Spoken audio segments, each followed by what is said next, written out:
আসসালামু আলাইকুম। হ্যালো সবাইকে। কি অবস্থা সবার? সেদিন হঠাৎ করে আমার হাসব্যান্ড এসে বলল, "চলো ম্যানহাটনে যাই, তোমাকে ঘুরিয়ে নিয়ে আসি।" অ্যান্ড সে বলতে দেরি, আমিও রেডি হতে দেরি করলাম না। অ্যান্ড দেন আমরা রেডি হয়ে রওনা দিয়ে দেই ম্যানহাটনের উদ্দেশ্যে। অ্যান্ড সেদিন এটা 25 তারিখের ভ্লগ, 25শে ডিসেম্বরের। গত বছরের শেষ ভ্লগ অ্যান্ড এই বছরের প্রথম vlog. So happy new year সবাইকে। সবাই আমার জন্য দোয়া করবেন, আমার হাজব্যান্ডের জন্য দোয়া করবেন, আমার পুরো পরিবারের জন্য দোয়া করবেন যাতে এই বছরটা অনেক ভালো যায়। আমিও দোয়া করি আপনাদের সবার জন্য এই বছরটা ভালো যায়। অ্যান্ড আমরা যাচ্ছিলাম ম্যানহাটনের দিকে। নিউ ইয়র্ক এসেছি অনেক দিন হয়ে গেল, কিন্তু ম্যানহাটনের সাইডে যাওয়া হয়নি।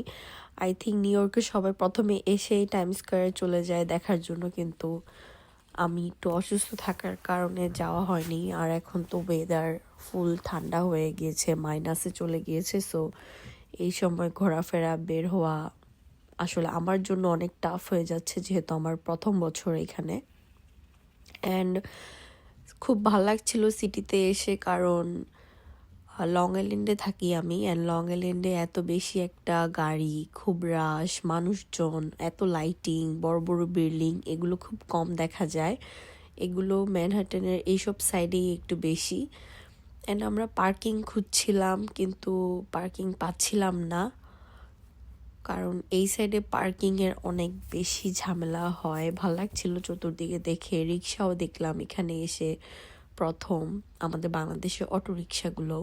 অ্যান্ড দেন এক পাশে দেখলাম অনেকগুলো সাইকেল দাঁড় করিয়ে রেখেছিল। আমার হাজব্যান্ডকে জিজ্ঞেস করলাম, সে বললো এখানে, কারণ গাড়ি নিয়ে তো আসা চলাফেরা এদিকে পসিবল না, সবাই সাইকেল ভাড়ায় নিয়ে নেয় আর সাইকেল করেই মুভ করে সবাই। তো আমরা পার্কিং খুঁজেই যাচ্ছিলাম, কোনোভাবে পার্কিং পাচ্ছিলাম না। আমার হাজব্যান্ডও বিরক্ত হয়ে যাচ্ছিল, কারণ ও এই জন্য এই সাইডে থাকে না। সো ফাইনালি অনেক খোঁজাখুঁজির পরে আমরা একটা ইয়ের আন্ডারে আমরা পার্ক করি গাড়ি, মানে এখানে পার্কিংয়ের আলাদা ব্যবস্থা আছে, পেমেন্ট করে পার্ক করা যায় এর ভিতরে গাড়ি। সো আমরা ওটাই করলাম ফাইনালি, কজ রোডে কোথাও পার্কিং পাচ্ছিলাম না। প্রায় 1 আওয়ার আমরা পার্কিং খুঁজেছি।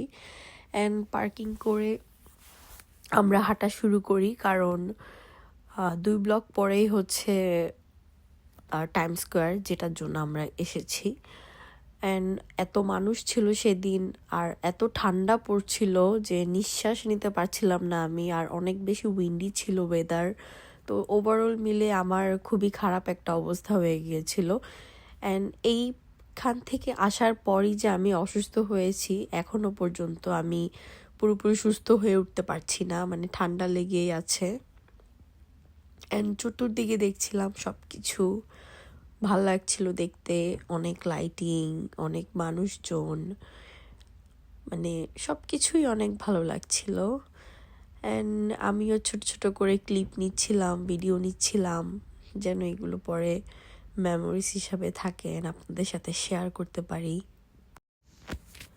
মানুষ এত ঠান্ডায় এখানে এসে ঘন্টার পর ঘন্টা কাটিয়ে দেয়, 2-3 ঘন্টা 4 ঘন্টা বসে থাকে, লাইটিং দেখে, খাবার দাবার খায়, কিন্তু কেন বসে থাকে, কি কারণে এই ঠান্ডার মধ্যে, আমি অ্যাকচুয়ালি নিজেও জানি না। আমরা মনে হয় সব কিছু মিলে 1-1.5 ঘন্টার মতো ঘুরেছি, কারণ আমার ওখানে থাকা সম্ভব হচ্ছিল না, অনেক ঠান্ডা। আর এই যে লাইটিং করা ট্রিটা দেখার জন্য সবাই এত দূর থেকে আসে, এটার সাথে ছবি তোলার জন্য লাইন ধরে দাঁড়িয়ে থাকে। আমি জানি না কেন এই একটা গাছের জন্য সবাই